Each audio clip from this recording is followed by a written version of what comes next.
გამარჯობა, ვაგრძელებ საუბარს ადამიანის ემბრიონული განვითარების პერიოდებზე, კონკრეტულად მეორე პერიოდზე, რომელსაც ჩანასახოვანი პერიოდი ეწოდება. იგი იწყება მეორე კვირიდან და 8 კვირის განმავლობაში გრძელდება.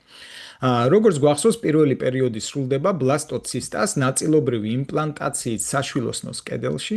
მეორე კვირიდან ბლასტოცისტა ბუნებრივია მიიწევს საშვილოსნოს კედელში წინ, სინციტიო ტროფობლასტების ხარჯზე, რომელიც საშვილოსნოს კედელში არსებულ სტრუქტურებს შლიან და ამ დაშლის პროდუქტებს პასიური დიფუზიის გზით ბლასტოცისტას უჯრედებს აწვდიან ენერგიის სახით, მასში არსებული უჯრედები კი ზომაშიც იმატებს და რაოდენობრივადაც დაყოფის ხარჯზე.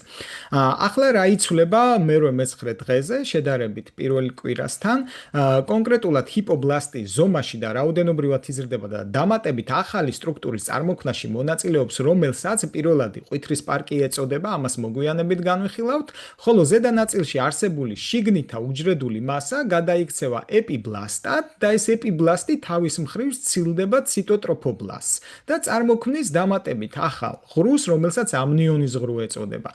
ანუ მე-19 დღეზე გვაქვს ჩვენ ორი ღრუ, ეს არის ბლასტოცისტას ღრუ და ამნიონის ღრუ.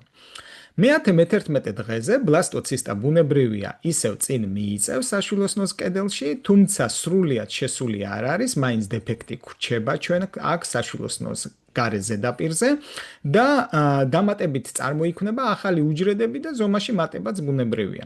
დამატებით ახალ წარმოქმნილ უჯრედებს მეზოდერმული უჯრედები ეწოდება, რომელიც ორი სახით არის წარმოდგენილი: სომატური მეზოდერმა, რომელიც თავის მხრივ ამოფენს შიგნიდან ციტოტროფობლასტს, აი ამ სურათზე კარგად არის ნაჩვენები და ასევე ეს სომატური უჯრედები დაფარავს ამნიონის ღრუს.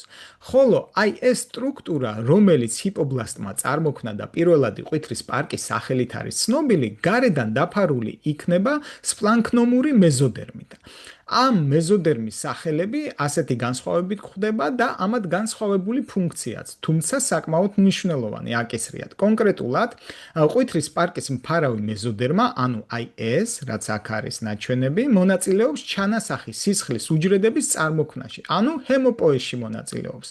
ხოლო ყვითრის პარკის ენდოდერმის უჯრედები, აი ეს უჯრედები წარმოქმნის პლაზმის ცილებს და ეს პლაზმის ცილები კი ინახება შემდგომ აი ამ უჯრედებში, მეზოდერმის. რაც შეეხება პირველად სასქესო უჯრედებს, რომლებიც ეპიბლასტში წარმოიქმნება აი აქ, შემდგომში ესენი ინახება მეზოდერმაში, ანუ გადანაწილდება აქ.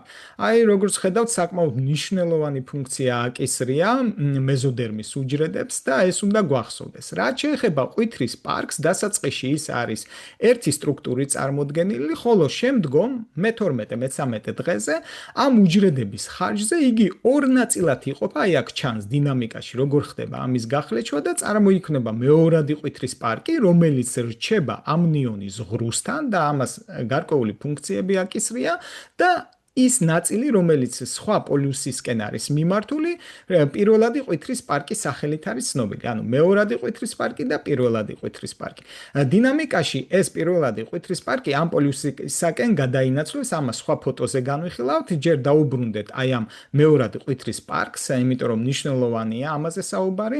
კონკრეტულად ეს, როგორც აღვნიშნეთ, რჩება ამნიონის ღრუსთან, მაგრამ დაბადებისას უკვე განლეული უნდა იყოს. ვინაიდან თუ ეს მეორადი ყვითრის პარკი დარჩება, განვითარების მანკს იწვევს და ამას მეკელის დივერტიკული ეწოდება. ამიტომაც ამის ცოდნა ძალიან მნიშვნელოვანია.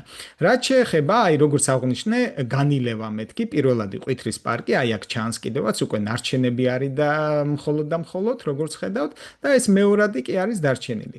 და მეორე კვირის დასასრულს უნდა განვიხილოთ თვითონ აი ამ ფირფიტაში, ანუ ჩანასახოვან ფარში მიმდინარე გარკვეული ცვლილებები. კონკრეტულად ამ გარკვეულ ცვლილებებს დავინახავთ აი ამ ფოტოზე, როგორც ხედავთ, ჰიპობლასტში უჯრედები შეიცვლება და ცილინდრულ უჯრედებად გადაიქცევა, ეს უჯრედები კი პრექორდიულ ფირფიტას წარმოადგენენ და პრექორდიული ფირფიტა იმით არის საინტერესო, რომ პირის ხვრელის ადგილს წარმოადგენს. შესაბამისად, ეს იქნება შესავალი და მოგვიანებით უკვე მესამე კვირიდან კი წარმოიქმნება კლოაკის მემბრანა. ეს მეორე მხარეს იქნება მოთავსებული და ამას უკვე შემდეგ ლექციაზე განვიხილავთ.